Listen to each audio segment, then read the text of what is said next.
श्रेष्ठ बनाने में कुछ नहीं लग रहा, श्रेष्ठ भावना बनाने में कुछ भी नहीं लग रहा। ध्यान रखना भैया, अच्छी भावना। बतन, दीपक, दीपक कहाँ गया? तुम लोग पीछे पिलर के पीछे कैसे मन लग जाता तुम लोग बैठने का कि महाराज दिख नहीं रहे फिर भी वचन सुनते रहते हो, ऑडियो चलता रहता है ना, खिसक गया उसे। मालूम, श्रेष्ठ भावना बनाओ। भावना बनाने में पैसे नहीं लगते, भावना बनाने में पैसे नहीं लगते। भावना हमेशा अच्छी बनाना चाहिए। मैं तो कहता हूँ जीवों के प्रति, मनुष्य के प्रति, मैंने कई बार बोला और बोलता रहता हूँ, कोई तुम्हारे प्रति गलत भी भावना बनाए, अध्यक्ष महोदय जी, तुम्हारा कोई गलत भी सोचे, और मैं तो कह रहा हूँ तुम्हारी कोई गलत बुराई भी करे।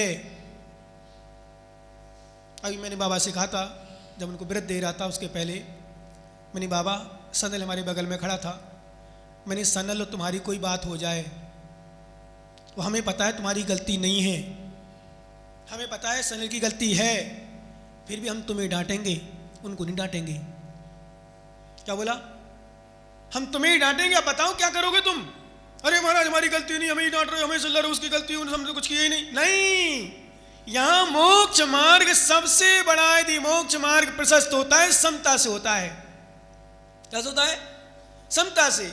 कोई तुम्हारी बुराई भी करे, कोई तुम्हारा अनादर करे, कितनी भी निंदा करे, कुछ भी करे, गलत हो सही हो कैसे हो कुछ भी हो, तुमने कुछ नहीं भी किया तो भी निंदा करे, दुनिया निंदा करे, दुनिया बुराई करे, दुनिया अनादर करे, भगवान से प्रार्थना करना, अंदर से समता भाव रखना, मेरा ऐसा शुभ कर्मोदय है, तभी तो दुनिया बुराई कर रही। जिस दिन को पता चल जाएगा तो अपने आप विजय होगी। मैंने कल एक सुनाया था, जब सीता की बुराई की थी लोगों ने, गांव वालों ने मात्र इतनी चर्चा की थी कि सीता रावण के यहाँ रह के आई और राम ने रख के से लिया, इतने बड़े ज्ञानी पुरुष होकर रख लिया।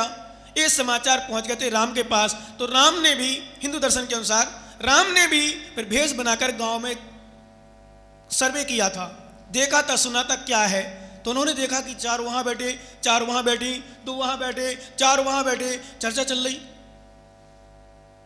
कि राम इतने बड़े ज्ञानी होकर के, राजा होकर के ऐसा काम कर रहे हैं। सीता रावण के यहाँ रह के आई, रख लिया, फिर जहां जाए वहीं वही चर्चा। सीता रावण के यहाँ रह के पता नहीं क्या क्या करके आई, क्या हुआ, फिर भी राम ने रख लिया, ऐसे कैसे रख लिया? तो राम ने सुना था, तो राम तो मर्यादा पुरुषोत्तम ज्ञानी थे। यद्यपि शुद्धम लोक विरुद्धम ना करणीयम ना चरणीयम, दिमाग, विवेक, ज्ञान, बुद्धि, ये विशेष बहुत जरूरी है। ध्यान रखना, कई बार लोगों को व्यापार नहीं चलते, व्यापार तो चलता है, बुद्धि नहीं चलती। सही बताएं तो व्यापार में बुद्धि चाहिए, मोक्ष मार्ग में बुद्धि चाहिए। याद रखना, मोक्ष मार्ग में बुद्धि चाहिए, संसार मार्ग में बुद्धि चाहिए, यहां तक कि कोई गलत काम भी करो तो उसमें बुद्धि चाहिए। जहां बुद्धि का व्यक्ति उपयोग नहीं कर पाता वही फैल है। फैल कहां है? बुद्धि का उपयोग, विवेक का उपयोग नहीं हो पाता, विवेक नहीं लगा पाता है, और विवेकहीन क्रियाएं संसार का ही कारण बनती है, दुख का ही कारण बनती है, सुख नहीं मिल पाता व्यक्ति को। आज घर घर में, जिन घरों में परेशानियां हो, विवाद हो, झगड़े हो, उसका मूल कारण विवेक बुद्धि का अभाव, या यूं कहें विवेक का उपयोग नहीं कर पाते हैं। विवेक होने पर भी, बुद्धि होने पर भी उसका उपयोग नहीं कर पाते हैं। पैसा होने पर भी दान नहीं दे पा रहा, इसका मतलब बुद्धि काम नहीं कर पा रहा, उपयोग नहीं कर पा रहा। हम देखते हैं कई बार बुद्धि होती व्यक्ति बात, विवेक होता है, पर उसना सम्यक उपयोग नहीं कर पाता, और सम्यक उपयोग ना होने कारण से भटकाव है। तो चर्चा चली, जहां देखो वहीं चर्चा। राम ने सुनी तो राम तो वैसे ज्ञानी पुरुष थे, मर्यादा पुरुषोत्तम थे, तुरंत डिसीजन लिया कि नहीं, वास्तव में सही कह रहे। मालूम, उनको सीता पर पूर्ण विश्वास था, उनको सीता पर पूर्ण विश्वास था कि मेरी सीता निर्दोष है। ध्यान देना ज्ञानी, निर्दोष है, लेकिन फिर भी लोग चर्चा कर रहे हैं, सच में मैंने गलत किया है, सीता को ऐसे कैसे रख लिया? तो सीता को छुड़वा दिया था। फिर आश्रम में पली, जहां रही, जंगलों में बढ़ गई, सब कुछ हुआ। लवकुश ने जन्म लिया, उस समय गर्भवती थी। कौन? सीता गर्भवती थी, फिर भी छोड़ा था। और गर्भवती, देखो कर्म का, सच में भैया एक बात नोट कर लेना, जब अशुभ कर्म का उदय आता है तो चारों तरफ से दुख ही दुख आते हैं, बुराई ही बुराई मिलती है, कष्ट ही कष्ट है। घर का कोई साथी साथ नहीं देता है, जो साथी बनते हैं वो भी हमारा शत्रु बन जाता है। अशुभ कर्म को उदय में हमारा पिता भी हमसे मुख मोड़ लेता है, हमारा बेटा भी हमसे मुख मोड़ लेता है, हमारी पत्नी भी नहीं देखती है। कई बार हमारे पास जब समाचार आते हैं बोले महाराज इनकी पत्नी ढंग से नहीं बोल रही, ये ढंग से नहीं बोल रहे, ये ऐसा हो रहा है। मैंने कहा कुछ नहीं है, तुम कितना अच्छा करो। एटा मेहता भी समाचार आए थे, बोले महाराज क्या करूँ, मैं अच्छा चाहता हूँ पर ये अच्छा नहीं करती है। मैंने कही नहीं, ये अच्छा नहीं करती, ऐसा नहीं है, तुम्हारा अच्छा कर्म का उदय नहीं चल रहा है, इसलिए तुम अच्छा करने पर भी तुम्हारा अच्छा नहीं हो रहा है। क्या अच्छा करने पर भी ध्यान रखना, जब अशुभ कर्म का उदय होता है तो अच्छा होता ही नहीं है, कितना प्रयास किया जाए। तुम सोने के बन जाना, सोने के, फिर भी बुराई करने वाले बुराई कर देंगे। तुम कितना अच्छा काम कर लेना, फिर भी करेंगे करने वाले। इसलिए चिंता मत करना, विश्वास करना। मैंने कल 2 लाइन सुनाई थी, याद रखा करो उन 2 लाइनों को कि कर्म तेरे अच्छे हैं तो किस्मत तेरी दासी, कर्म तेरे अच्छे हैं तो किस्मत तेरी दासी, और नियत तेरी सांप है तो घर में मथुरा काशी। घर में मथुरा काशी है, कुछ नहीं है। नियत तेरी सांप, भावना अच्छी रखो, दुनिया की परवाह नहीं करो। कितनी भी लोग बुराई करें तुम्हारी, कि ध्यान रखना ज्ञानियों, कितनी भी बुराई करें, कितना भी तुम्हारा अनादर करें, कितना भी असम्मान करें, कितना भी अनादर करें, चिंता मत करो। यही भाव ना भाव मेरी अशुभ कर्म का उदय है। एक शब्द तो आप लोग बिल्कुल गांठ में बांध लो, कभी भी कोई भी कष्ट आता है एक चिंतन करो, मेरे अशुभ कर्म के उदय से ऐसा हुआ, मेरे अशुभ कर्म के उदय से इसने ऐसा कहा, मेरे अशुभ कर्म के उदय से मेरा इसने अनादर किया, मेरे अशुभ कर्म के उदय से इसने मेरी निंदा की, मेरे अशुभ कर्म के उदय से मुझ पर ऐसे कष्ट आए, मेरे अशुभ कर्म के उदय से मेरा पुत्र भी मेरा नहीं सुनता है, मेरे अशुभ कर्म से मेरी पत्नी मेरी नहीं सुनती है, मेरे अशुभ कर्म से मेरा पिता भी मुझे नहीं देख रहा है।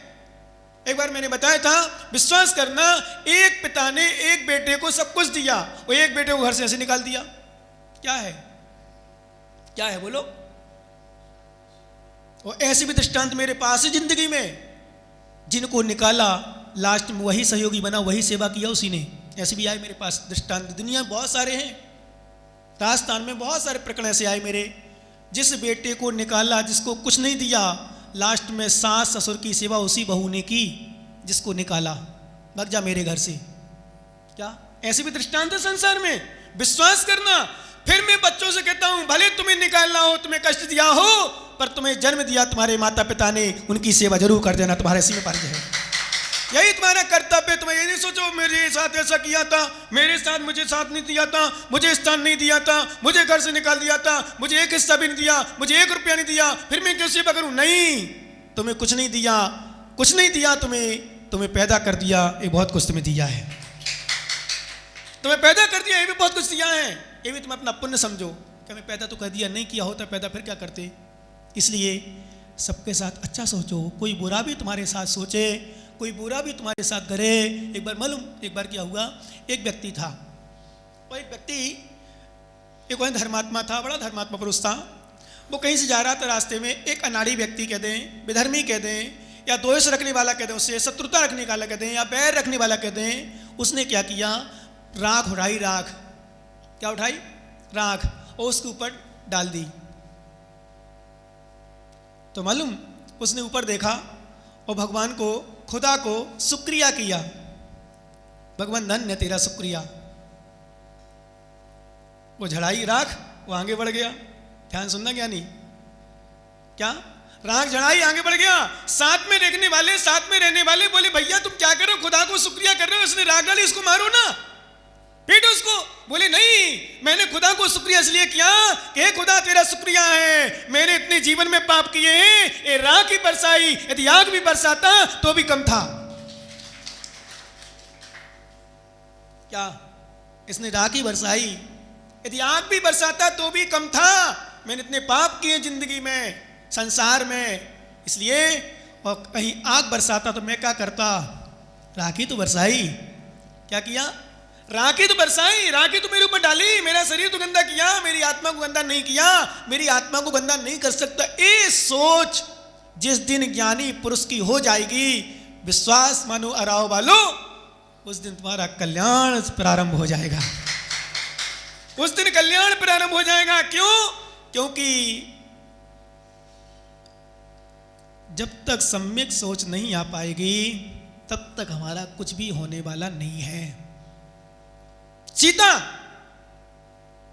को घर से निकाला, लव कुश पैदा जन्मित गर्भ में थे, जन्म हुआ, बड़े हुए। अब देखना वही जब बड़े हुए और दोनों युवा क्या सुंदर लगते हैं। आपने देखा होगा, मोक्षकामी जीव थे। रामायण देखी आप लोगों ने? वो रामायण चित्र देखा, सीन देखा? वो सच बताऊं, जब मैंने देखा था और जब मैंने वो गाना उनका सुना था, राम की कथा सुनी थी, अंदर से बता रहा हूं मेरी आंखों में भी पानी आ गया था उस विषय को देख करके। क्या जब राम लव कुश ने राम कथा सुनाई, सीता की पिता सुनाई, पूरा जीवन चरित्र सुनाया, तो मालूम, अब देखना, ध्यान रखना विशेष रूप से, जिसने सीता की बुराई की थी, जिसने सीता के विषय में गलत सोचा था, विश्वास करना ज्ञानी, वही व्यक्ति, उनकी आंखों में आंसू टप टप के बह रहे थे, कितनी निर्दोष सीता, और मैंने ऐसा क्यों किया उनके साथ, ऐसा क्यों करा, ऐसा क्यों किया। क्यों? मैं हमेशा एक शब्द बोलता हूं, तुम्हारा कोई अनादर करे, कभी तुम्हें कोई कष्ट आए, कोई तुम्हारी बुराई करे, पछताओ नहीं, पश्चाताप मत करो, दुखी मत हो, पर ऐसा काम करो कि तुम्हारी बुराई करने वाले पछताए कि मैंने बुराई क्यों की। क्या? तुम्हारी बुराई करने वाले पछताए कि हमने बुराई क्यों की। ऐसे होना चाहिए शब्द विश्वास करना, चिंतन। तो सम्यक दृष्टि की विशेषता भिन्न है। सम्यक दृष्टि एक अलग प्रकार का होता है। सम्यक दृष्टि है ना सच्चा धर्मात्मा। हमारे आचार्य महाराज ने इसलिए एक सूत्र दे रहे हैं, कल पहले कहा था कि सम्यक दृष्टि जीव किसी भी प्रकार के अनिच्छापूर्वक संसार के सुख भोगता है, संसार में रहता है, पर संसार से विरक्त होता है।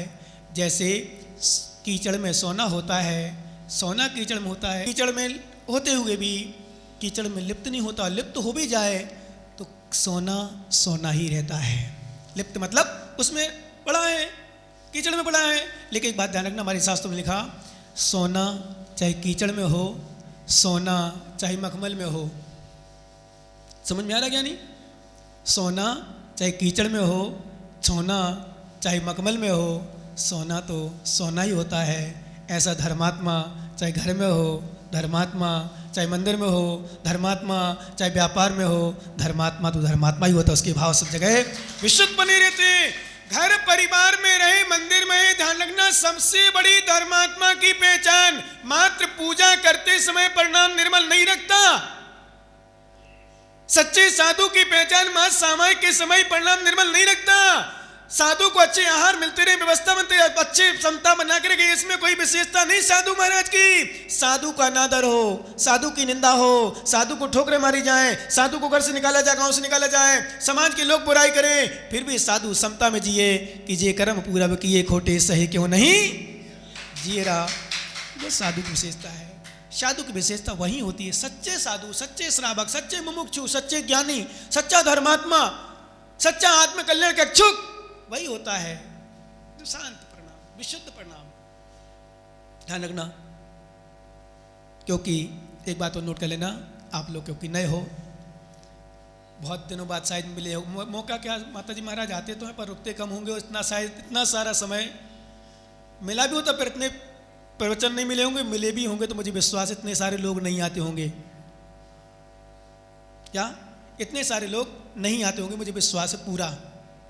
पूछो हमारे अध्यक्ष महोदय से, जब साधु संत आते कितने हम लेने जाते थे, कितने आते थे, कितने आते छोड़ जाते थे, कितना होता था?